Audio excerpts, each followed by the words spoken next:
आपल्या समोर उदाहरण काय बघा, सर्वात मोठी 4 अंकी सम वर्ग संख्येतील अंकांची बेरीज किती.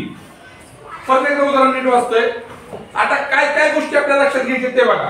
सर्वात मोठी 4 अंकी, सर्वात मोठी 4 अंकी समवर्ग संख्येतील 4 अंकी पाहिजे, मोठी पाहिजे, सम पाहिजे, वर्ग पाहिजे. आता एक लक्षात घ्यायचं, जर आपण 2 अंकी संख्येचा वर्ग केला तर 2 अंकी संख्येचे वर्ग आपण 30 च्या आधीच्या संख्या आणि 30 च्या नंतरच्या संख्या बघू. पहिल्यांदा 30 च्या आधी एक संख्या घेऊ आपण 25.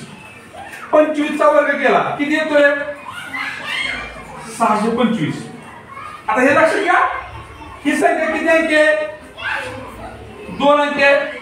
तिचा वर्ग किती अंकी आलाय 3 अंकी आलाय.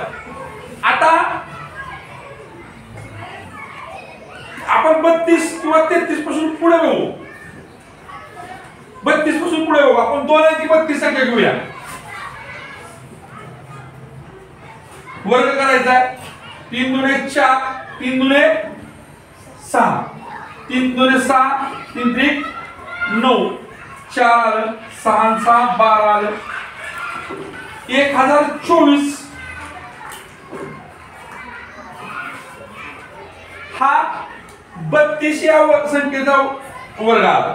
आता 32 ही किती अंकी संख्या बघा 2 अंकी आणि तिचा वर्ग आलेला किती अंकी संख्या आहे. थोडक्यात बघा, मला काय सांगायचं हे कशासाठी सांगितलं तुम्हाला, 30 पासून 8ल्या संख्येचा वर्ग केला तर 3 अंकीचा वर्ग संख्या येते. 30 पासून 8ल्या कधीपर्यंतच्या 11 किती आहे 121, 10 किती आहे 100. 3 अंकी कुठून सुरू झाले 10 पासून सुरू झाले. 100 कुठं. आता आपल्याला 4 अंकी वर्ग संख्या बघत जायचं आहे. मग 4 अंकी वर्ग संख्या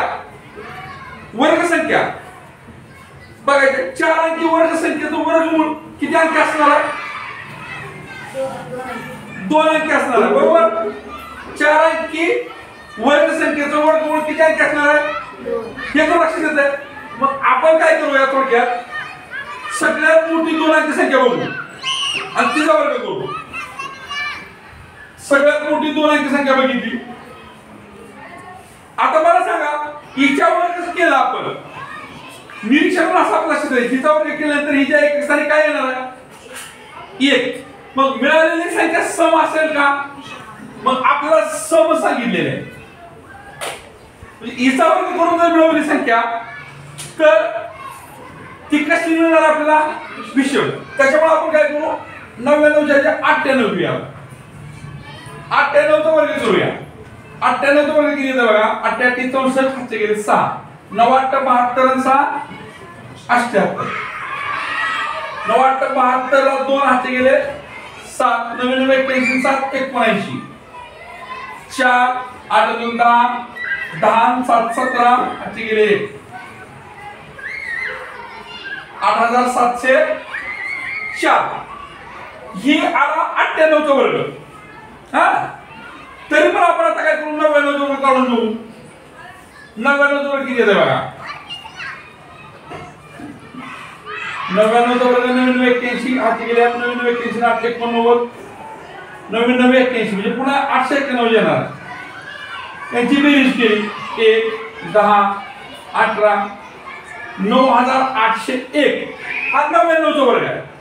आता 100 चा वर्ग केला तर 100% तो 4 अंकीच्या पुढे जातो. मग आता 4 अंकीतला सगळ्यात मोठा वर्ग कुठला आला 99 चा. पण तो कसा आहे विषम आहे.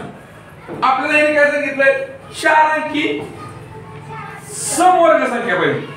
मग 4 अंकी वर्ग संख्या कोणती आहे सम असणारी मोठी. ही मोठी वर्ग संख्या आहे. त्याच्यानंतर ही मोठी 99 99 98 98 नंतर 97 ची असणार. पण सर्वात मोठी सम करतात. सर्वात मोठी विषय म्हणलं तर ही येईल. पण सर्वात मोठी सम मध्ये पण ही आली. आणि मग आपल्याला विचारले याच्या अंकातली बेरीज. याच्या अंकातली बेरीज 8 आणि 7 15. 15 च्या हाय का 19 पर्याय. जो पहिला पर्याय आपला किती आहे 19 आहे. प्रश्न काय बघा, सर्वात लहान 4 अंकी विषम संख्येचा सर्वात मोठा मूळ संख्या असलेला विभाजक कोणता? पर्याय आहेत 11, 13, 19 आणि 17. आता सर्वात लहान 4 अंकी विषम संख्या, सर्वात लहान 4 अंकी संख्या कोणती आहे? 1000. मात्र ही सम आहे. पण आपल्याला काय म्हणलंय? सर्वात लहान 4 अंकी विषम, सर्वात लहान 4 अंकी विषम संख्या कोणती आहे? 1001. इथून पुढे ज्या वेळेस आपल्याला स्पर्धा परीक्षेला सामोरं जायचं आहे, ज्या वेळेस गणित सोडवायचं आहे, ज्या वेळेस मूळ संख्या कन्सेप्ट येईल, त्यावेळेस असं लक्षात ठेवायचं की 1001 या संख्येला भाग जाणाऱ्या किंवा भाग घालू शकणाऱ्या मूळ संख्या कोणत्या आहेत? 7 आहे, 11 आहे, 13 आहे.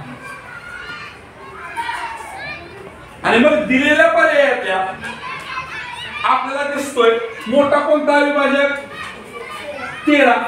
म्हणून या 1001 ला किंवा आपल्या या विचारलेल्या प्रश्नाच्या भाषेत सर्वात लहान 4 अंकी विषम संख्येला भाग जाणारा सर्वात मोठा मूळ संख्या असलेला विभाजक काय आला? 13. या 1001 ला 100% या मूळ संख्येला भाग जातात 7, 11, 13. आता एवढंच नाही, या दोन मूळ संख्येचा गुणाकार केला 77 आला, तर या 1001 ला 77 सुद्धा भाग जातो. या दोन मूळ संख्येचा गुणाकार केला 91, या मूळ 1001 ला 91 सुद्धा भाग जातोय. समजा या दोन संख्येचा गुणाकार किती होतो बघा, 11 33 हाती गेले 3, 11 1 11 3 143. 143 येते का बघा, 143 येते.